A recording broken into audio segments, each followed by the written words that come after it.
ನೋಡ್ದೆ ನಾನು.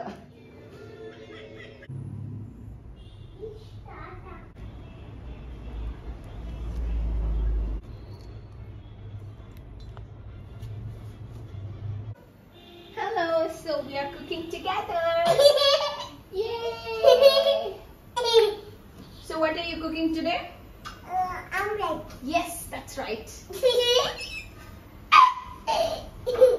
Oops, it got stuck. What? Oops. Yeah. Hi all, ಎಲ್ರಿಗೂ ನಮಸ್ಕಾರ. Welcome back to my channel Vino's gifts.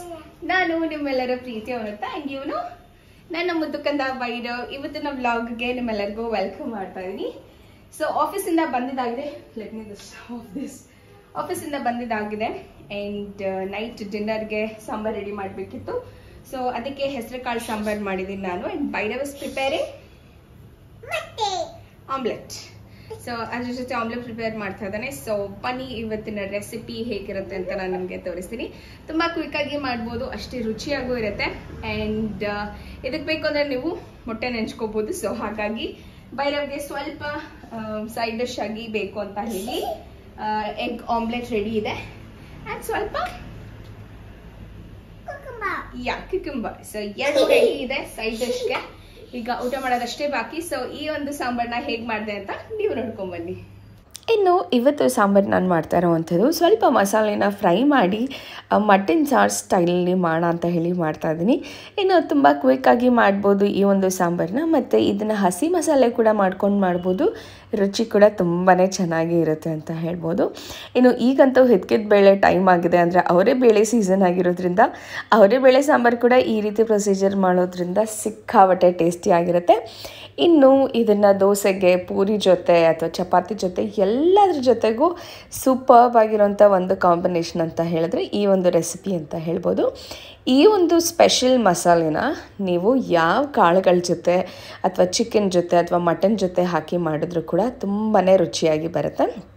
ಇನ್ನು ಮೊದಲಿಗೆ ನಾನಿಲ್ಲಿ ಈರುಳ್ಳಿ ತೊಗೊಂಡಿದ್ದೀನಿ. 2ರಿಂದ 3 ಮೀಡಿಯಮ್ ಸೈಜ್ ಈರುಳ್ಳಿ, ಶುಂಠಿ ಹಾಗೂ ಬೆಳ್ಳುಳ್ಳಿ.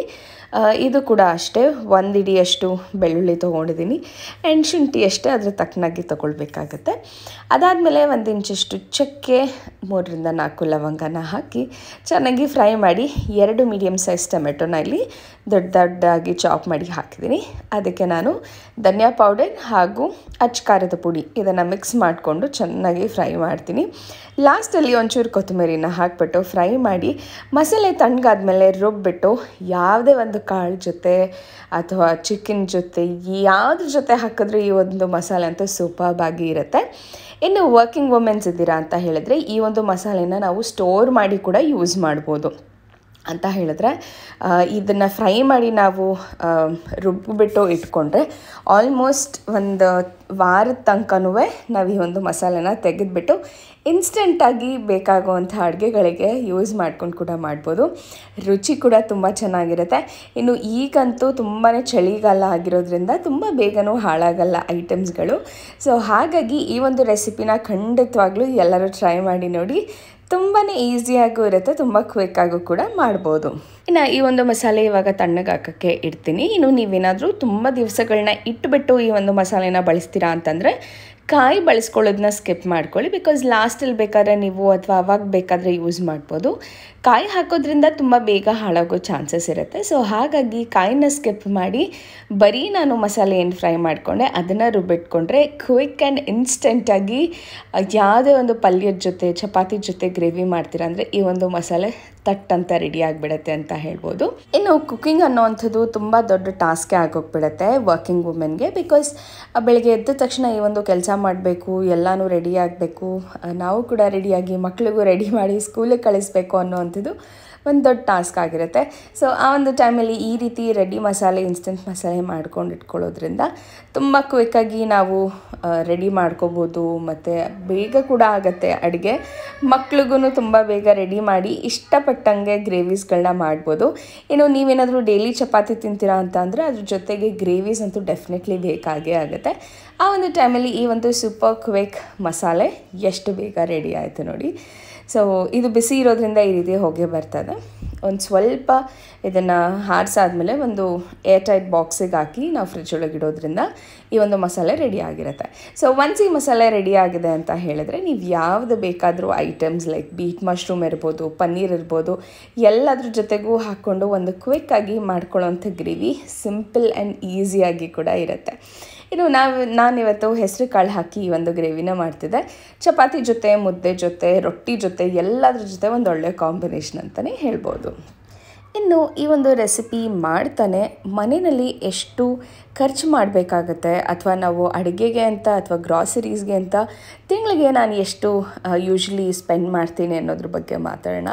ಬಿಕಾಸ್ ಯೂಶ್ವಲಿ ಮನೆಯಲ್ಲಿ ಚೆನ್ನಾಗಿ ಐಟಮ್ಸ್ ಇದೆ ಆಲ್ರೆಡಿ ಅಂತಂದರೆ ಅಡುಗೆಗಳನ್ನ ತುಂಬ ಕ್ವಿಕ್ಕಾಗಿ ಮಾಡ್ಬೋದು. ಸೊ ಹಾಗಾಗಿ ಪ್ರತಿ ತಿಂಗಳು ಮನೆಯಲ್ಲಿ ಒಂದು ಗಂಡ ಹೆಂಡತಿ ಮಗು ಇದ್ದಾರೆ ಅಂದರೆ ಅದಕ್ಕೆ ಎಕ್ಸ್ಪೆನ್ಸಸ್ ಎಷ್ಟಾಗುತ್ತೆ ಅನ್ನೋದ್ರ ಬಗ್ಗೆ ಮಾತಾಡೋಣ.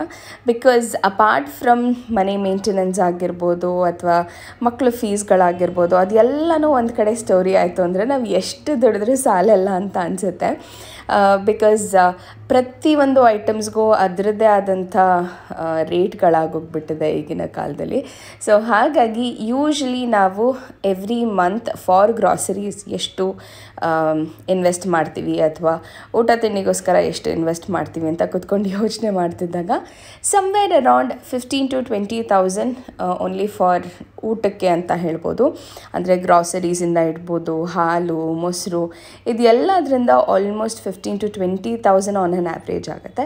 ಬಿಕಾಸ್ ಕೆಲವೊಂದು ಸತಿ ಹೊರಗಡೆ ಹೋಗ್ತೀವಿ, ಅಡುಗೆ ಮಾಡೋಕ್ಕೆ ಮನಸ್ಸಾಗೋದಿಲ್ಲ, ಆ ಒಂದು ಟೈಮಲ್ಲಿ ಹೊರಗಡೆ ಹೋಗಿ ಊಟ ಮಾಡೋವಂಥದ್ದು ಒಂದು ರೀತಿ ಖುಷಿ ಕೊಡುತ್ತೆ ಅಂತಲೇ ಹೇಳ್ಬೋದು. ಸೊ ಈ ರೀತಿ ಎಕ್ಸ್ಪೆನ್ಸಸ್ ಬೆಳೀತಾನೆ ಹೋಗುತ್ತೆ. ಬಿಕಾಸ್ ಅನ್ಕೋತೀವಿ ಇಷ್ಟೊಂದು ಖರ್ಚಾಗುತ್ತಾ ಅಂತ ಹೇಳಿ, ಬಟ್ ಕುತ್ಕೊಂಡು ಯಾವಾಗ ನಾವು ಯೋಚನೆ ಮಾಡ್ತೀವೋ ಐ ಥಿಂಕ್ ಆಲ್ಮೋಸ್ಟ್ ನಿಯರ್ಲಿ 20,000 ತನಕನೂ ಖರ್ಚಾಗುತ್ತೆ ಅಂತಲೇ ಹೇಳ್ಬೋದು. ಬೀಟ್ ಹಾಲಿರ್ಬೋದು, ಮೊಸರು, ಡೈರಿ ಪ್ರಾಡಕ್ಟ್ಸ್ಗಳೇ ಎವ್ರಿ ಡೇ ಅಂತೂ ಬೇಕಾಗುವಂಥ ಪ್ರಾಡಕ್ಟ್ಸ್ಗಳೇ ಆಗಿರುತ್ತೆ. ಮತ್ತು ಎಲ್ಲೋ ಒಂದು ಕಡೆ ಸ್ನ್ಯಾಕ್ಸ್ ತೊಗೊಂಡು ಬರೋವಂಥದ್ದು ಅಥವಾ ನಾನ್ ವೆಜ್ ಅನ್ನೋವಂಥದ್ದು ವೀಕ್ಲಿ ಒನ್ಸು ಅಥವಾ ಕೆಲವೊಂದು ಸತಿ ಹೊರಗಡೆ ಆರ್ಡರ್ ಮಾಡೋದು ಕೂಡ. ಸೊ ಈ ರೀತಿ ಖರ್ಚಸ್ಗಳು ಹೆಚ್ಚಾಗೋಗ್ಬಿಟ್ಟಿರುತ್ತೆ ಅಂತ ಹೇಳ್ಬೋದು. ಎಲ್ಲೋ ಒಂದು ಕಡೆ ಅನಿಸುತ್ತೆ ಇಷ್ಟೊಂದೆಲ್ಲ ಸ್ಪೆಂಡ್ ಮಾಡ್ತಾಯಿದ್ದೀವ ಅಂತ ಹೇಳಿ, ಬಟ್ ಆದರೆ ಹೇಳಬೇಕು ಅಂತಂದರೆ on an average almost 15,000 to 20,000 just for groceries and cooking ಅಂತಲೇ ಹೊಟ್ಟೋಗುತ್ತೆ ಅಂತ ಹೇಳ್ಬೋದು. ಇನ್ನು ಬೇರೆ ಅದರ್ ಖರ್ಚಸ್ಗಳು ಯೋಚನೆ ಮಾಡ್ತಾ ಹೋದರೆ ಮುಗಿಲಾರ್ದ ಕತೆ ಅನಿಸುತ್ತೆ.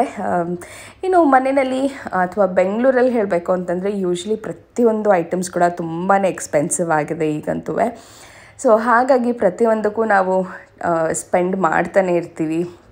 ಎಲ್ಲ ಹೊರಗಡೆ ಹೋಗಿ ಹಿಂಗೆ ಬಂದ್ವಿ ಅಂತಂದರೆ 1,000 to 2,000 ಅಂತೂ ಹೋಗೇ ಬಿಡುತ್ತೆ. ಹೇಗೆ ಹೋಗುತ್ತೆ ಅಂತ ಕೂಡ ಹೇಳೋಕ್ಕಾಗಲ್ಲ. ಈಗಿನ ಎಕ್ಸ್ಪೆನ್ಸ್ ನೋಡ್ತಾ ಇದ್ವಿ ಅಂತ ಹೇಳಿದ್ರೆ ಇಬ್ಬರು ದುಡಿದ್ರೂ ಸಾಲಲ್ಲ ಅಂತ ಅನಿಸುತ್ತೆ. ಇನ್ನು 2 ಮಕ್ಕಳ ಜೊತೆ ಈ ಎಲ್ಲ ಮ್ಯಾನೇಜ್ ಮಾಡುವಂಥ ಎಕ್ಸ್ಪೆನ್ಸಸ್ ಕೂಡ ಒಂದು ರೀತಿ ಜಾಸ್ತಿನೇ ಆಗೋಗಿರುತ್ತೆ. ಬೀಟ್ ಎಜುಕೇಷನ್ ಇರ್ಬೋದು ಅಥವಾ ಮಕ್ಕಳಿಗೆ ಕೊಡುವಂಥ ಇವಾಗಿನ ನಾಲೆಡ್ಜ್ ಆಗಿರ್ಬೋದು, ಪ್ರತಿಯೊಂದೂ ಹೈಪ್ಡ್ ಆಗಿದೆ ಅಂತಲೇ ಹೇಳ್ಬೋದು. ಸೊ ಆ ಒಂದು ಟೈಮಲ್ಲಿ ಒಂದು ಹೆಲ್ದಿ ಫುಡ್ ಮೇಲೆ ನಮ್ಮ ಅಮೌಂಟನ್ನ ಇನ್ವೆಸ್ಟ್ ಮಾಡುವಂಥದ್ದು ಬಹಳನೇ ಇಂಪಾರ್ಟೆಂಟ್ ಆಗುತ್ತೆ. ಹೆಲ್ತ್ ಕೂಡ ಇಂಪ್ರೂವ್ ಆಗುತ್ತೆ. ಅದ್ರ ಜೊತೆಗೆ ನಾವು ಯಾವುದ್ರ ಮೇಲೆ ಸ್ಪೆಂಡ್ ಮಾಡ್ತಾ ಇದ್ದೀವಿ ಅಂತ ಮತ್ತು ಸೇವಿಂಗ್ಸ್ ಆಗಿ ನಾವು ಏನು ಇಟ್ಕೋತೀವಿ ಅನ್ನೋವಂಥದ್ದು ಕೂಡ ಒಂದು ಒಳ್ಳೆ ಕ್ಯಾಲ್ಕುಲೇಟಿವ್ ಆಗಿ ಇಟ್ಕೊಳ್ಳೋವಂಥದ್ದು ಅವಶ್ಯಕತೆ, ಏನು ಕಡಿವಾಣಗಳು ಬೇಕಾಗಿಲ್ಲ. ಸೊ ಹಾಗಾಗಿ almost 50 to 60% of the people ಇದೇ ರೀತಿ ಇದ್ದಾರೆ ಅನ್ಕೋಬೋದು. ಈಗ ತುಂಬ ಜನ ಹೆಲ್ತ್ ಮೇಲೆ ಇನ್ವೆಸ್ಟ್ ಮಾಡ್ತಾರೆ. ಸೊ ಹೆಲ್ತ್ ಅಂದರೆ ನಿಮ್ಮ ಊಟ ಅಥವಾ ಆಹಾರ ಅಂತ ಹೇಳ್ಬೋದು. ಒಂದು ಹೆಲ್ದಿ ಫುಡ್ ತೊಗೊಳ್ಳೋದ್ರಿಂದ ಖಂಡಿತವಾಗ್ಲೂ ಒಂದು ಹೆಲ್ದಿ ಡಯಟ್ ಆಗಿರುತ್ತೆ ಮತ್ತು ಒಂದು ಖುಷಿಯ ಜೀವನ ಅಂತ ಅಂದರೆ ಒಂದು ಒಳ್ಳೆಯ ಊಟ ಅಂದರೂ ತಪ್ಪಾಗಲ್ಲ ಅಂತ ಅನಿಸುತ್ತೆ. ಸೊ ಈ ರೀತಿ ಮಾಡ್ತಾ ಇವತ್ತಿನ ಕ್ವಿಕ್ಕಾಗಿ ನಮ್ಮ ರೆಸಿಪಿ ರೆಡಿ ಕೂಡ ಆಗೋಗಿದೆ. ಆ್ಯಂಡ್ ತುಂಬಾ ಈಸಿಯಾಗಿ ಮಾಡ್ಕೋಬೋದು. ಈ ಒಂದು ಕ್ವಿಕ್ ಮಸಾಲೆ ಎಲ್ಲದ್ರ ಜೊತೆನೂ ಚೆನ್ನಾಗಿ ಇರುತ್ತೆ ಅಂತ ಹೇಳ್ಬೋದು. ಆ್ಯಂಡ್ ಎಸ್ ವರ್ಕಿಂಗ್ ವುಮೆನ್ಗಂತೂ ಈ ರೀತಿ ಮಸಾಲೆಗಳು ಅಥವಾ ಫುಡ್ಸ್ಗಳನ್ನ ರೆಡಿ ಮಾಡಿ ಇಟ್ಕೊಂಡು ಆಲ್ಮೋಸ್ಟ್ 4 to 5 ಡೇಸ್ ತನಕನೂ ಈ ಒಂದು ಮಸಾಲೆನ ಬಳಸ್ಕೊಂಡು ಕ್ವಿಕ್ ಆ್ಯಂಡ್ ಇನ್ಸ್ಟೆಂಟಾಗಿ ಬಿಸಿ ಬಿಸಿ ಅನ್ನದ ಜೊತೆ ಒಂಚೂರು ತುಪ್ಪ ಹಾಕ್ಕೊಂಡು ಈ ಮಸಾಲೆಗೆ ಹಾಕಿರುವಂಥ ಯಾವುದೇ ಐಟಮ್ ಆದರೂ ಸೂಪರ್ಬಾಗಿ ಟೇಸ್ಟ್ ಬರುತ್ತೆ. ಇನ್ಫ್ಯಾಕ್ಟ್ ಇದು ಡಿಟ್ಟೋ ಮಟನ್ ಸಾರು ಥರನೇ ಸ್ಮೆಲ್ ಬರುತ್ತೆ ಅಂತಲೇ ಹೇಳ್ಬೋದು. ಸೊ ಈ ರೀತಿ ಒಂದ್ಸತಿ ಟ್ರೈ ಮಾಡಿ ನೋಡಿ. ಆ್ಯಂಡ್ ನಿಮ್ಮ ಮನೆಯಲ್ಲಿ ಗ್ರಾಸರೀಸ್ಗಾಗಲಿ ಅಥವಾ ಈ ರೀತಿ ಊಟಕ್ಕೆ ಅಂತಲೇ ಎಷ್ಟು ಖರ್ಚಾಗುತ್ತೆ ಅಂತ ಕಾಮೆಂಟ್ ಮಾಡಿ ಹೇಳಿ ಅಂತ ಹೇಳ್ತಾ ಮತ್ತೆ ಸಿಗ್ತೀನಿ ಮುಂದಿನ ವಿಡಿಯೋದಲ್ಲಿ. ಐ ಹೋಪ್ ಇವತ್ತಿನ ವಿಡಿಯೋ ನನ್ನ ಕ್ವಿಕ್ ಇನ್ಸ್ಟೆಂಟ್ ಮಸಾಲೆ ಅದರ ಜೊತೆಗೆ ಯೂಶಲಿ ನಮ್ಮ ತಿಂಗಳಿನ ಎಕ್ಸ್ಪೆನ್ಸಸ್ ಫಾರ್ ಗ್ರಾಸರೀಸ್ ಅಥವಾ ಊಟಕ್ಕೆ ಅಂತಲೇ ಎಷ್ಟು ಖರ್ಚಾಗುತ್ತೆ ಅನ್ನೋದನ್ನು ನಾನು ನಿಮಗೆ ತಿಳಿಸಿದ್ದೀನಿ ಅನ್ಕೋತೀನಿ. ಸೊ ಐ ಹೋಪ್ ಇವತ್ತಿನ ವ್ಲಾಗ್ ಈ ಒಂದು ವಿಡಿಯೋ ನಿಮಗೆಲ್ಲರಿಗೂ ಇಷ್ಟ ಆಗಿದೆ ಅಂತ ಅನ್ಕೋತೀನಿ. ಇಷ್ಟ ಆಗಿದ್ರೆ ಡೆಫಿನೆಟ್ಲಿ ಲೈಕ್ ಮಾಡಿ, ಶೇರ್ ಮಾಡಿ, ಹಾಗೂ ನನ್ನ ಚಾನಲ್ಗೆ ಸಬ್ಸ್ಕ್ರೈಬ್ ಆಗಿ ಸಪೋರ್ಟ್ ಮಾಡಿ ಅಂತ ಹೇಳ್ತಾ ಮತ್ತೆ ಸಿಗ್ತೀನಿ ಮುಂದಿನ ವಿಡಿಯೋದಲ್ಲಿ. ಅಲ್ಲಿವರೆಗೂ ನಮಸ್ಕಾರ, take care, love you all. ನಮ್ಮ ಎಲ್ಲ ಸಪೋರ್ಟ್ ಇದೇ ರೀತಿ ನನಗೆ ಇರಲಿ ಅಂತ ಕೇಳ್ಕೊತಾ, ಇನ್ನು ನಾನು ನನ್ನ ಹಿಂದಿನ ವ್ಲಾಗಲ್ಲಿ ಹಾಕಿದಂಥ ವ್ಲಾಗ್ಗೆ ತುಂಬ ಒಳ್ಳೆಯ ರೆಸ್ಪಾನ್ಸ್ ಆ್ಯಂಡ್ ಮೆಸೇಜಸ್ ಇದೆ. ಸೊ ತುಂಬ ಖುಷಿಯಾಗುತ್ತೆ, ನಿಮ್ಮ ಎಲ್ಲ ಸಪೋರ್ಟ್ನ ನೋಡೋದಕ್ಕೆ ತುಂಬ ಖುಷಿಯಾಗುತ್ತೆ ಅಂತ ಹೇಳ್ತಾ ಇವತ್ತಿನ ವ್ಲಾಗ್ನ ನಾನು ಮುಗಿಸ್ತಾ ಇದ್ದೀನಿ. ಮತ್ತೆ ಸಿಗ್ತೀನಿ ಮುಂದಿನ ವಿಡಿಯೋದಲ್ಲಿ. ಅಲ್ಲಿವರೆಗೂ ನಮಸ್ಕಾರ, take care, love you all and bye.